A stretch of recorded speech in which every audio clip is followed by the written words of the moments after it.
Welcome to money talks 5. So இந்த வீடியோவில் நாங்கள் வந்து கிறிஸ்டன் டேட் பற்றி பேச போகிறேன்.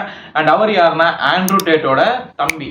ஸோ இந்த வீடியோ வந்து சின்னதாக தான் இருக்கும். ஏன் சின்னதாக இருக்கும்னா இவரோட ஸ்டோரியும் அவரோட ஸ்டோரியும் ஆண்ட்ரூ டேட்டோடதும் கிறிஸ்டன் டேட்டோடதும் சேமாக தான் இருக்கும். ரொம்ப சிமிலராக தான் இருக்கும். ஏன் அப்படின்னா இப்போ வரைக்கும் சின்ன வயசுலேருந்து இப்போ வரைக்கும் ஒன்றா தான் இருக்காங்க. ஸோ அவ்வளோ பேர் டிஃப்ரெண்ட்லாம் இருக்காது ஸ்டோரிஸாக. இவரும் வெப்கேம் பிஸ்னஸ் பண்ணும்போது இவரும் பண்ணியிருக்காரு. ஸோ ரொம்ப சிமிலர் தான் இருக்கும். சின்ன சின்ன விஷயங்கள் இவர் தனியாக பண்ணியிருப்பார், இவர் தனியாக பண்ணியிருப்பார்ல.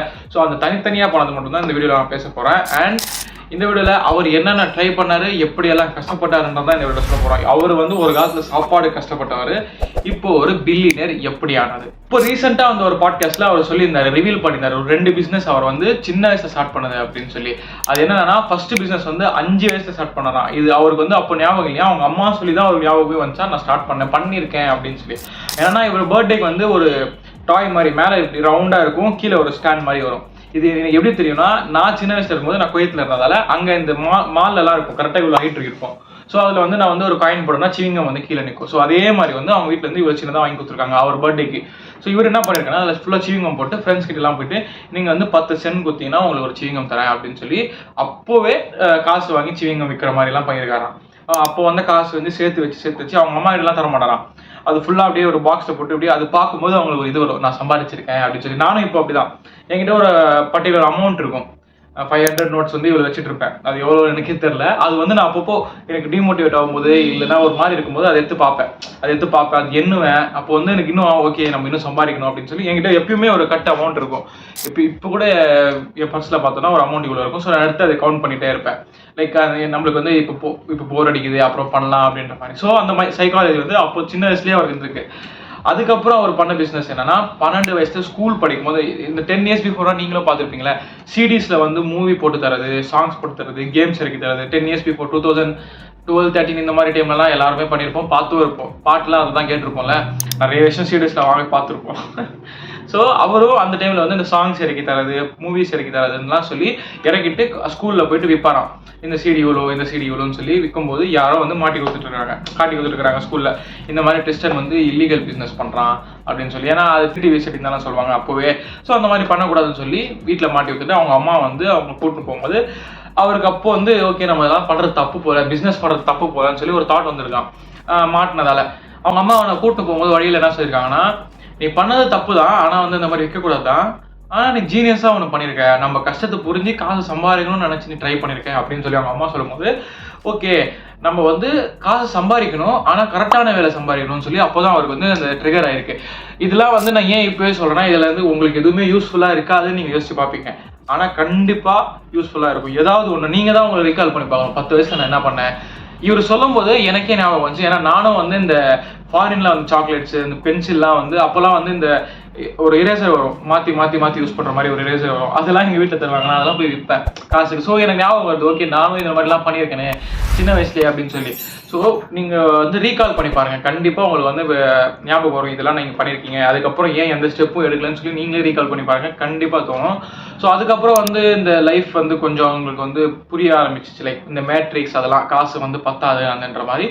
அப்புறமா வந்து ஒரு பர்கர் கடையில் போய் வேலை செஞ்சிருக்காரு. நைட்டு வந்து ஒரு ஏர்போர்ட்ல கீழே அந்த ஸ்டால்ஸ்லாம் இருக்குல்ல ஏர்போர்ட்லாம், அதில் ஒரு ஒர்க் பண்ண போயிருக்காரு. அங்கே அவருக்கு என்ன தோணுச்சுன்னா 30 வயசுக்கும் 35 வயசு ஆளுங்க கூட அதே சம்பளம் தான் வாங்குறாங்க. நான் 18, 19 எனக்கும் அதே சம்பளம் தான் வருது. ஸோ எங்கள் 2 பேருக்கு என்ன வித்தியாசம்? ஒன்றும் இல்லை, நம்ம ஒரு டைம் தரோம், அதில் பர்கர் பண்ணுறோம், அவ்வளோதான். என் டைம் மோர் வேல்யூபிளாக இருக்கணும், எனக்கு ரொம்ப காசு வேணும் அப்படின்னா நான் அது ஏதாவது இம்ப்ரூவ் பண்ணணும்னு சொல்லி அப்போதுலேருந்து அவருக்கு தோணிட்டே இருந்திருக்கான்.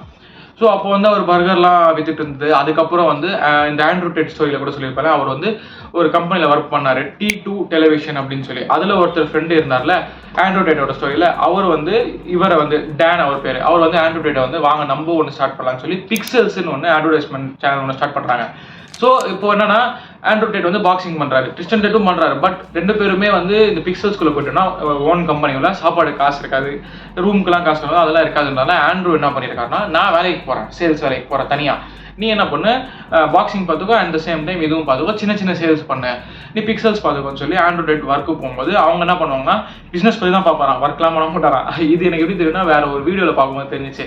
விக்கிபீடியாவில் உட்காந்து பார்க்குறது, ஃபேஸ்புக் பற்றி, அப்புறம் வேற பிஸ்னஸ் பற்றி தான் அதெல்லாம் கற்றுப்பாரு ஆண்ட்ரூ டேட். சும்மா வாரத்தில் 3 நாள் வேலை செய்வாராம், 3 நாள் வந்து சும்மா டைம் வேஸ்ட் பண்ணுறதான். அது வந்து அவரே சொல்லியிருக்காரு. தென் இவர் என்ன பண்ணியிருக்காரு, கோல்ட் கால் எல்லாருக்குமே ஃபோன் பண்ணி இந்த மாதிரி அட்வர்டைஸ்மெண்ட் பண்ணுறோம்னு சொல்லி எப்படியோ வந்து ஒரு 100 கால் 150 கால் பண்ணால் 2-3 தான் கிளிக் ஆகுமா. அது 2-3க்காகவே இவங்க ஓட ஆரம்பிப்பாங்க. லைக் கசின் லூக் இருக்காங்கல்ல, லூக் அப்புறம் ட்ரிஸ்டன், இவங்க 2 பேர் வந்து அதுக்காக தனியாக அப்படி போகிறது. ஆண்ட்ரூ வந்து சேல்ஸ் வந்து பண்ணியிருக்கிறதால அவனுக்கு கொஞ்சம் ஈஸியாக இருக்கும். ஸோ வந்து 3 பேரும் சேர்ந்து சேல்ஸ் பிச்சுக்கு போவாங்க. லைக் இப்போ வந்து ஓகே வாங்க நம்ம பேசலாம்னு சொல்லி கூப்பிடுவாங்க. அந்த டைம் ஆண்ட்ரூ டேட் வந்து லீவ் போட்டு 3 பேரும் சேர்ந்து போயிட்டு அங்கே வந்து டீல் ஃபினிஷ் பண்ணுறது. அதில் வந்து வர காசை வச்சு இந்த பாக்ஸிங்லேருந்து இன்வெஸ்ட் பண்ணுறது உடம்புக்காக. ஸோ இப்படி தான் அவங்க லைஃப் வந்து இவ்வளோ தூரம் ஓடிட்டு இருக்காங்க. அதுக்கப்புறம் என்ன நடந்துச்சுன்னு எல்லாருக்குமே தெரியும். அதில் வந்து ஃபீமேல்ஸை வச்சு ஒரு வெப்கேம் பிஸ்னஸ் ஸ்டார்ட் பண்ணுறாரு. அதே ட்ரிஸ்டன் டேட்டும் பண்ணுறாங்க. 2 பேரும் ஒன்று ஸ்டார்ட் பண்ணி காசு சம்பாதிக்க ஆரம்பிக்கிறாங்க. அவரை வந்து இந்த ஆண்ட்ரூ வந்து கொஞ்சம் நல்லா பேசி ஃபேமஸ் ஆகிறாரு. ஃபேமஸ் ஆகிட்டு அப்புறம் ஒரு ரியல் வேர்ல்டுன்னு ஒன்று ஸ்டார்ட் பண்ணுறாரு. அதுக்கு சப்போர்ட் ட்ரிஸ்டன் டேட்டும் இருக்காங்க. அப்புறம் வார் ரூம்னு ஸ்டார்ட் பண்ணுறாங்க. அப்படியே சொல்லி இப்போ 2 பேரும் சேர்ந்து தான் எல்லாமே பண்ணுறாங்க. இந்த both are billionaire no. So இவங்க ஸ்டோரியிலேருந்து நீங்கள் என்ன கற்றுக்கணும்னா, உங்களுக்கு இந்த மாதிரி ஒரு பிரதர் இருந்தால் லைக் சப்போர்ட்டிவாக இருந்தால் ஹெல்ப் பண்ணுறதுல ஒரு தப்பும் கிடையாது. இந்த வீடியோ நான் ஏன் செஞ்சேன்னா, ரீசெண்டாக வந்து ஒரு 3 நாள் முன்னாடி என் ஃப்ரெண்ட்ஸ் கிட்டலாம் நான் கேட்டிருந்தேன், உனக்கு வந்து ட்ரிஸ்டன் டேட் பற்றி தெரியுமா அப்படின்னு சொல்லும்போது அவங்க சொன்னது என்னன்னா, ஒரு 5 பேர்கிட்ட கேட்டேன். சில பேர் சொல்றது என்னன்னா, ஆமாம் அவன் ஆண்ட்ரூ டேட்டோ தம்பி, ஆண்ட்ரூ நல்லா சம்பாதிச்சுன்னு ட்ரிஸ்டனுக்கும் காசு வந்துச்சு அப்படின்னு சொன்னாங்க. Okay, second set of people எப்படின்னா, அவனுக்கு என்ன ஜாக்பாட் அடிச்சுட்டு கசினோவில் எங்கே ஜெயிச்சுக்கிறான் அப்படின்னு சொன்னாங்க. இன்னொன்று என்னன்னா, அவன் ஏதோ திருடிட்டு இருக்கான் அப்படின்னு தான் சொன்னாங்க. யாருமே வந்து அவன் கஷ்டப்படுறது பார்க்கவே இல்லை, பார்க்கவும் இல்லை, கேட்கணும்னு யோசிக்கவும் இல்லை. எல்லாருமே வந்து இப்போ நீங்க சப்போஸ் இப்போ நான் உங்ககிட்ட கேட்குறேன் ட்ரிஸ்டன் டேட் பற்றி உங்களுக்கு தெரியுமான்னு சொல்லி, இந்த வீடியோ வந்து ஃபுல்லாக பார்த்ததும் மறந்துடுங்க. ட்ரிஸ்டன் டேட் பற்றி தெரியுமான்னு சொல்லும்போது நீங்கள் என்ன சொல்வீங்க? ஒன்றும் தெரியாது. சில பேர் அவனுக்கு என்ன ஆண்ட்ரூ டேட் வந்து சம்பாதிச்சாங்க அப்படின்னா அதெல்லாம் உங்களுக்கு எக்ஸ்கியூஸ் கிடைச்சிருச்சு. ஸோ உங்களுக்கு அது ஈஸியாக இருக்குது. இப்போ சப்போஸ் சல்மானுக்கு வந்து ஒரு அண்ணன் இருக்கான், சல்மான் காசு சம்பாதிச்சது வந்து அவங்க அண்ணன் நலப்பா அப்படின்னு சொல்லும்போது நான் கஷ்டப்படுறது யாருக்குமே தெரியாது. அதே தான் நீங்கள் சொல்லும்போது உங்களுக்கு வந்து கஷ்டப்படணுன்னே தோணாது. ஆனால் இந்த வீடியோவே நான் செஞ்சேனே ஏன் அப்படின்னா, இவரும் கஷ்டப்பட்டிருக்காரு, அவரும் கஷ்டப்பட்டிருக்காரு. கஷ்டப்படாமல் எதுவுமே கிடைக்காது. If you want to see result, you need to take action. அதுக்கு தான் இந்த வீடியோவே நான் ஃபுல்லாக எடுக்க ஆரம்பித்தேன். ஸோ தயவு செஞ்சு அவருக்கு வந்து அவன் அண்ணனால காசு வந்துச்சு, இவன் வந்து எதுவுமே பண்ணாமல் அவனுக்கு காசு வந்துச்சு லக்கு அப்படின்லாம் யோசிக்காதீங்க. எப்போ வரைக்கும் நீங்கள் அது மாதிரி யோசிக்கிறீங்களோ நெக்ஸ்ட் லெவலுக்கு போகவே மாட்டீங்க. You need to work on yourself. அதுதான் உங்கள் பிஸ்னஸில் உங்கள் மேலே உங்களுக்காக நீங்கள் பண்ண ஆரம்பிச்சினால you will gain knowledge, you will gain money, you will gain network வரும். ஸோ நிறைய இருக்குது. நீங்கள் வந்து தயவு செஞ்சு அந்த மாதிரி யோசிக்காதீங்க. உங்களுக்கு இந்த வீடியோ பிடிச்சிருந்துச்சுன்னா ஒரு லைக் பண்ணுங்கள். இந்த மாதிரி வீடியோஸை கண்டினியூஸாக பார்க்கணும்னு நினச்சிங்கன்னா சப்ஸ்கிரைப் பண்ணிக்கோங்க. ஸோ நெக்ஸ்ட் வீடியோவில் பார்க்கலாம். அன்டில் தென் பாய். செஸ்.